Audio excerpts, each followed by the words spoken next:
Welcome to the first lesson in Math for Business 1, Math 1324.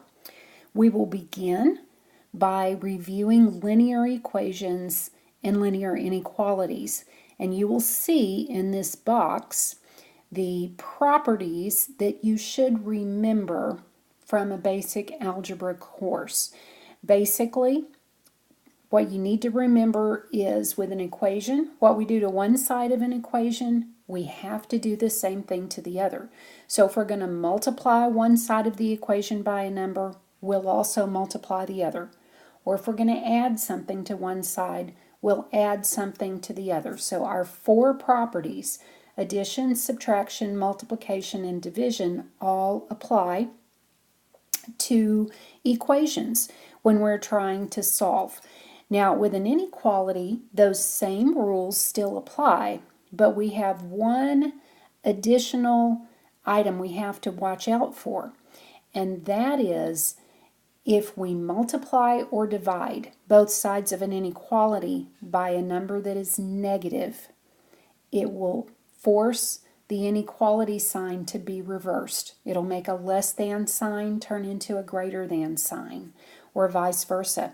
And we'll see this illustrated as we go through the homework. We're also going to review how you would write something using interval notation. So as we solve these inequalities, we need to know how to express them using interval notation. Now, the very first example problem we have is a linear equation. 5x plus 6 equals 9x minus 13. So if we're going to solve for x, because that's our variable, I always tell students, check first to see if you have any like terms on the same side of the equation. And we don't. 5x and 6 are not like terms. That's what's on the left. And the same is true of 9x and minus 13. But to get our x's together, we'll have to add or subtract the same number from both sides. If you will always move the coefficient or the number that's in front of x that is the smaller of the two, then you can keep the value in front of x positive. So when I compare 5x and 9x, since 5x is smaller, that's the one I want to move. And to make it go away on the left, I would need to subtract 5x. And if I'm going to subtract 5x on the left, then I also must subtract 5x on the right side of the equal sign, because as we said earlier, what you do to one side of the equation, you have to do the same to the other to keep it balanced. Now that causes the x terms to cancel out on the left, so that the only thing left behind is 6. On the right side, we can now add the 9x and the negative 5x. Subtraction is the same thing as adding the opposite, adding a negative. So 9x minus 5x gives us 4x, and we still have a minus 13 on that side. Now I need to get the numbers together on the other side of the equal sign from where I have the x. So that means I'll need to add 13 to both sides, and that will give me 19 on the left equals 4x on the right. And to finish solving, I notice what's happening to the x. It's being multiplied by 4. I undo multiplying by dividing. So I'm going to divide both sides by 4. And my answer will be x equals 19 over 4. Now pay attention when you're entering your answer in my math lab. Sometimes it will specify that you should type in your answer as a simplified fraction, or it may say type it in as a decimal. Pay attention. Most of the time you will probably see that it's asking for a simplified fraction. The next example problem involves something called the distributive property. Anytime you see a number or a negative sign right in front of a parentheses, you have to remember that everything in that parentheses will be multiplied by what is right in front of the parentheses. Now, since subtraction is the same thing as adding the opposite, you can think of this as 7y plus, make that a plus sign, and this would be a -3. -3 is actually what we are distributing. I apologize for the messiness there. Let me see if I can clean this up a little bit. Okay, so we're going to make that 7y plus, I don't know that I improve things, plus a -3. Okay, so hopefully we'll remember we're distributing -3 through the parentheses.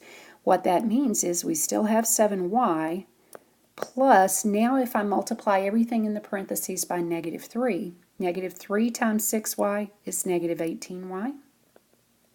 And -3 times -1, notice that the sign in front of a number stays with it. So a negative times a negative gives you a positive, and that would be a +3. That's what we're going to have on the left. On the left side, and that's going to equal 84 on the right. Now this time we do have like terms on the same side we can combine.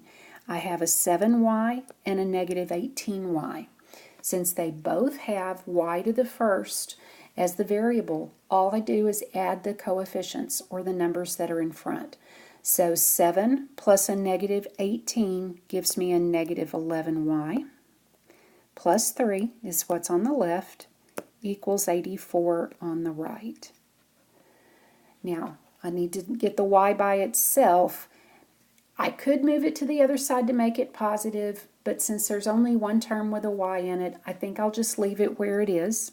So that means I need to move the 3 to the other side, and I'll do that by subtracting 3, or adding the opposite of +3.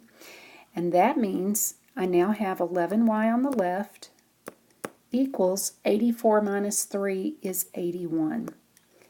And again, I am going to get, oh, don't forget the negative sign in front of the 11y. That's a common mistake. And remember, I'm going to get a fraction again, because when I divide by a -11, 11 will not go into 81 evenly. So I will be left with y equals, and it doesn't matter if the negative is in front of the entire fraction, if the negative is in the numerator with the 81, or if you leave it in the denominator. You just have to be sure you have only one negative sign in the answer. And that will be your answer. Y equals a -81 over 11. Now, the next example involves fractions. And I know for many people, fractions are not the favorite problem that you encounter. But as long as it's an equation, there is a simple thing you need to remember to do in order to eliminate fractions. You can actually get rid of the fractions the first step that you do. And that is, remember, if I'm working with fractions and I'm trying to add or to subtract, I have to have a common denominator. So you want to begin by finding the least common denominator. Now I have a fraction that has a 5, and the denominator another one that has 2. The smallest number that both of these numbers would divide into evenly is my LCD, and the smallest number that both 5 and 2 will go into evenly is 10. So what I will do is, instead of writing every term as a fraction that has 10 in the denominator, I'm going to take every single term, both sides of the equal sign, and I will multiply by the LCD. So that means m over 5 gets multiplied by 10. Not 10 over 10, but the number 10. If you want to express it as a fraction, make it 10 over 1. 4 gets multiplied by 10. M over 2 gets multiplied by 10. And again, if you want it to look like a fraction, make it 10 over 1. And 7 will also be multiplied by 10. Watch the magic. If I multiply a fraction times a fraction, remember I can reduce down common factors that occur in both the numerator and the denominator. By choosing the LCD correctly, my denominator in my original fraction should divide into my LCD evenly. 5 will go into 5 one time, and 5 goes into 10 two times. Now I can multiply those back together, and the first term is 2m over 1. If it's over 1, I don't have to write it as a fraction. That's just 2m. Second term wasn't a fraction to begin with. If I multiply 4 times 10, I get 40. On the right side of the equal sign, 2 will go into 10 5 times. So I can reduce that down, and now if I multiply what's left behind, m times 5 is 5m. And the last term, if we multiply 7 times 10, we get 70. Voila, no more fractions. This is very much like the first problem that we solved. We need to get our variables together on the same side. So I will subtract 2m from both sides. That will leave me with 40 on the left equals 5 minus 2 gives me 3m plus 70 on the right. Now to get the numbers together and leave the m on the right side, we'll subtract 70. And that will leave us with a negative 30 on the left equals 3m on the right. And to finish this off, divide each side by 3. And what we find is that m will equal negative 10, because a negative 30 divided by 3 is a negative 10. So that is a review of solving equations. Now let's look at solving inequalities. In this first example, we have 7x plus 5 is greater than 19. Now remember, the goal is to get the x by itself on one side of the inequality. Since I only have one term that has an x in it, I'm going to leave it on the left side, and I'm going to subtract 5 from each side, just as if I would if there were an equal sign. That will give me 7x on the left, because the 5 minus 5 will cancel out. My inequality is greater than. I can add or subtract the same thing to both sides of an inequality, and it will not change the direction of the inequality. So it still stays greater than, and 19 minus 5 is 14. Now, to finish this off, we will divide each side by 7. And I'm dividing by a positive number, so again, nothing happens with my inequality. It will leave me with x is greater than, and 14 divided by 7 is 2. Now, we've done the first part of what we were instructed to do. We solved for the variable. Now we're supposed to graph it, and we're supposed to give the answer in interval notation. To graph it, it goes on a number line. So you would need to sketch a number line, and you need to label your scale. So if I put 0 there, negative 2 would be here, positive 2 would be here, 4 would be here. You need to put enough numbers on your scale so that I can easily tell what scale you are using. And since x is going to be greater than 2, remember from probably middle school math, when you were graphing, you had the option of either putting an open circle or a closed circle. Let me just kind of remind you what those are. If I do not want 2 to be included in the answer, in other words, if I don't see an or equal to, then I would put an open circle at 2. And that is indicating I start at this point, but this actual point is not part of my solution. And as long as x is on the left side of the inequality, like we have here, when I want x's to be greater than 2, my line is going to go the direction that the inequality is pointing. Greater than goes off to the right. Now that's the way you would have graphed it say in middle school, with an open circle. If it had had the or equal to, the line under the inequality, then you would have colored it in, made it a closed circle. I want to show you the way the graphs will look in my math lab. You're going to see, if that's 0, and this is -2, +2, and 4. Instead of an open circle, we have two symbols that we will use. The open circle counts the same as an open parentheses. So if I have this curved parentheses that just touches at 2, then I draw my line to the right, and that would be the way you would see the graph. If 2 had been included instead of a closed circle, you would see a bracket. I will show you that in a little bit. It's squared off, and it means that it is included. Now, if I use the number line graph that you see here listed second, it makes it very easy for me to write this in interval notation. Interval notation is simply a way of saying, here's where you start for your solution, and it continues on until you get to wherever point it's supposed to stop.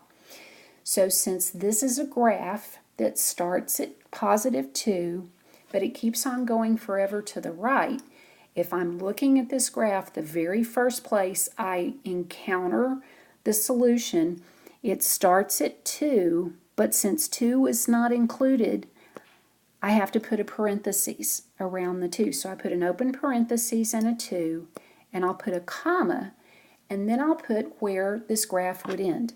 Now this particular graph has an arrow that's going to the right, and it's not going to end. It's moving toward positive infinity. Infinity is not a number, so we don't have a stopping point. Infinity is a concept that just means it keeps on going, and the symbol for infinity is a sideways 8, and any time you put infinity into interval notation, it always will be closed with a parentheses, because a bracket means that's a number that's included. Infinity is not a number, so use a parentheses. The next example that you see is what we call an inequality that it has two inequality signs in it. So the issue is we want to get the x by itself in the middle. Now, since this says -7 is less than -3x minus 1, which is less than or equal to 17, the only place where I have an x is in the middle. That means I need to get rid of the other things that are around it in between those two inequalities. So in order to solve this, we're going to have to first add 1. But just like we said, what you do to one side of an equation, you have to do to the other. Same thing is true with inequalities. And since I have two inequality signs here, that means I have to add it to the right of the inequality that's on the right, but I also have to add 1 to the number that's to the left of the inequality on the left side. You're going to have to add 1 in 3 places. Now when I do that, it gives me -6 is less than. Since that's going to cancel out, I'm left with -3x in between, which is less than or equal to, and 17 plus 1 is 18. Now, I'm going to have to get x by itself, and the way to do it is to divide by a -3. Unfortunately, that means I better remember the rule that says if I multiply or divide by a negative, I will have to reverse direction on the inequality. So if I'm dividing by -3 in all 3 of these places, I would circle your inequality to remind you you're going to have to switch direction. You're going to have to reverse it. And a -6 divided by a -3 is a +2. But instead of a less than, I'm going to have to turn it around and make it a greater than. When I divide the negative 3 by the negative 3, that gives me positive 1x in the middle, which is good. And I'm going to have to turn around this inequality. And 18 divided by negative 3 gives me negative 6. Now my answer is correct, but if I do not see less than signs, and in this example now they're greater than signs, I don't have the smallest number on the left and the largest number on the right, and it becomes a little bit confusing. It's going to make it harder for me to graph.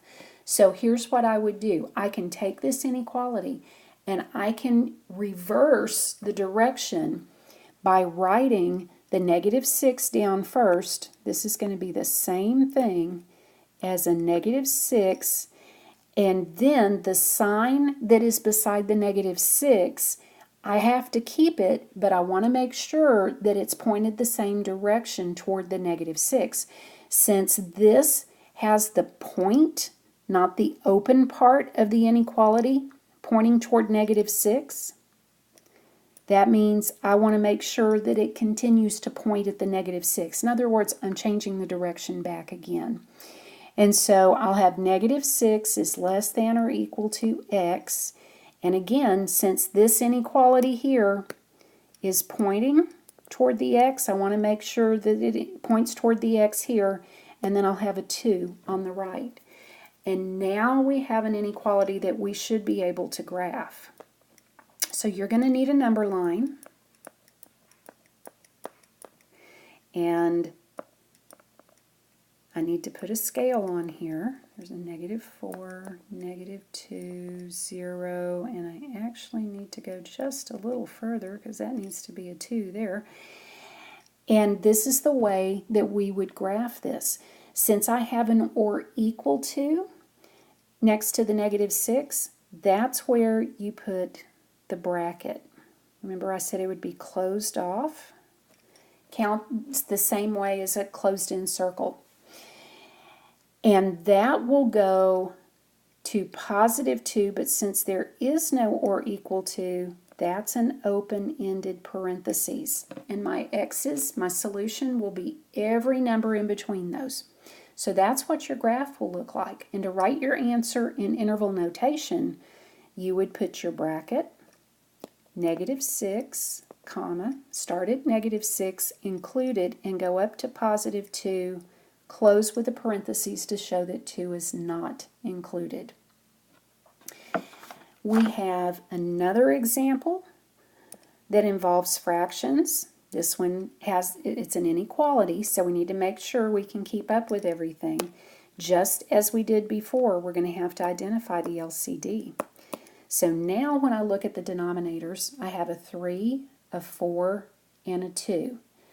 The smallest number that 3, 4, and 2 will all divide into evenly is 12. That's going to be my LCD. And if you remember from what we did earlier, once we know the LCD, we have to multiply every single term, both sides of the equal sign, by the LCD, and that will allow us to eliminate our fractions. So I'm going to multiply u over 3 times 12 over 1. I'm going to multiply 3/4 times 12 over 1. I'm going to multiply u over 2 times 12 over 1.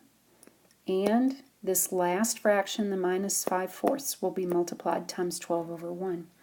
So to simplify, we look for those common factors. We can only reduce down if things if these two fractions are being multiplied, and they are. 3 goes into 3 once, goes into 12 4 times, and now you have 4u for your first term. Let me erase that tail, it got a little too long. Then 4 will go into 12 3 times, so that gives us 4u plus 9 on the left. That will be less than, and here 2 goes into 12 6 times, so we'll have 6u. And 4 goes into 12 3 times, and a minus 5 times 3 is a minus 15. No more fractions. Again, I want to get my variables together on the same side. Now, I still recommend move it to the side that will keep the coefficient positive when I get these U's together, even though it's going to mean that my variable ends up on the right side instead of the left. I think it's easier to fix that at the end than to try to remember to divide by a negative. If we can avoid dividing by the negative, I think you'll be better off. So let's subtract 4U from each side, and that gives us 9 is less than 2U minus 15. So now if we add 15 to each side, we come up with 24 is less than 2U. To finish solving this, divide by 2, and you will have 24 divided by 2 is 12, which is less than U. But when I get ready to graph, I really need the variable to be on the left. So all I need to do is reverse this inequality. That means what's on the right, I'll write down first. So that becomes U. Since the inequality is open to the U, I need to write it open to the U. I'm going to reverse direction, and that means that U is greater than 12. Again, we can put it on a graph. Just give you a few values so you can see.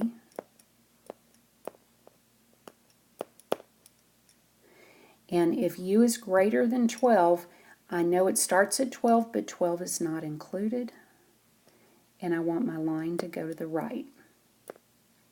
And if I were to write this in interval notation, I would need the parentheses first, 12, comma, positive infinity. All right, a couple more examples and we'll be done. You need to be sure you can take a linear equation and solve for one variable or the other. Most of the time, we try to solve for y. We want to get y by itself. There's a variety of reasons why that's helpful.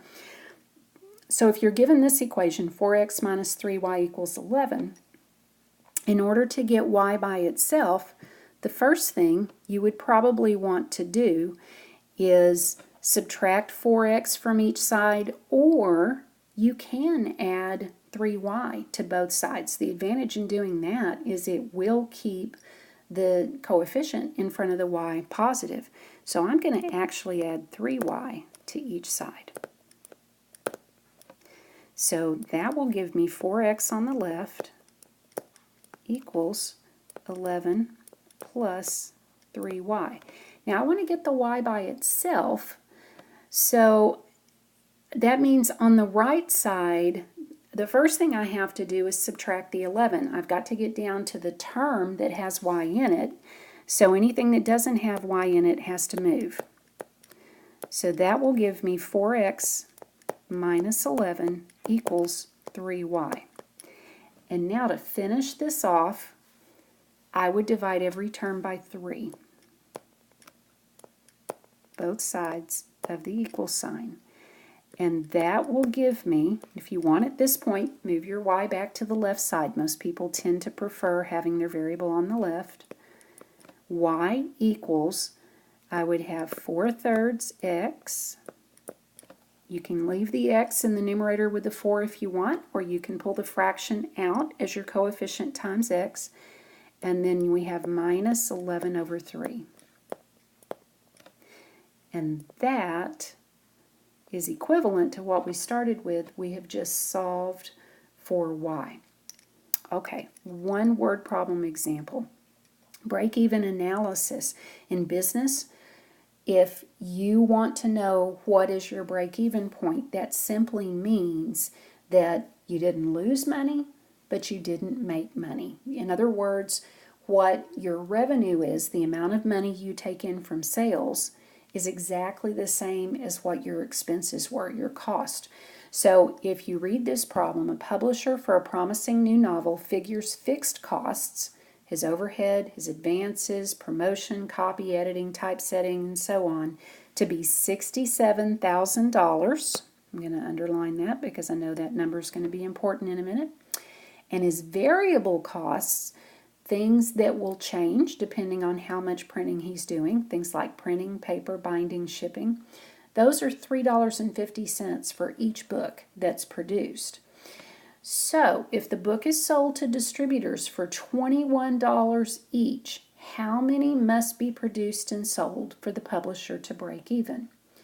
Well, if you remember, I said break even means that the revenue, the amount of money you take in, will equal the cost, the amount that you're spending in order to produce this. So what we need to come up with would be equations for both of these. Now your cost has two parts mentioned here. You have fixed costs and you have variable costs. The fixed cost is the number that I underlined when we were reading the problem. That's the $67,000 plus your variable cost, it says, is $3.50 for each book produced. Now, do we know how many books are going to be produced? The answer to that is no, not yet. That's what we want to find out. So I'm going to have to use a variable to represent the number of books. Most of the time, we choose X. So if we let X equal the number of books that we're going to produce, then the cost is $3.50 times X, because it told us it was $3.50 for each book produced and sold. Now I need an equation for the revenue. Revenue is the amount of money that will be taken in when these are sold. What does it tell you that you will get for each book that's sold? Well, that occurs right here. If you sell the book to distributors, you get $21 each. So that means my revenue is 21 times the number of books that I sell. Now, in order to find that break-even point, I have to let cost equal revenue. And that means 67,000 plus 3.50x will equal 21x. I need to get those x terms together, so subtract 3.50x from each side.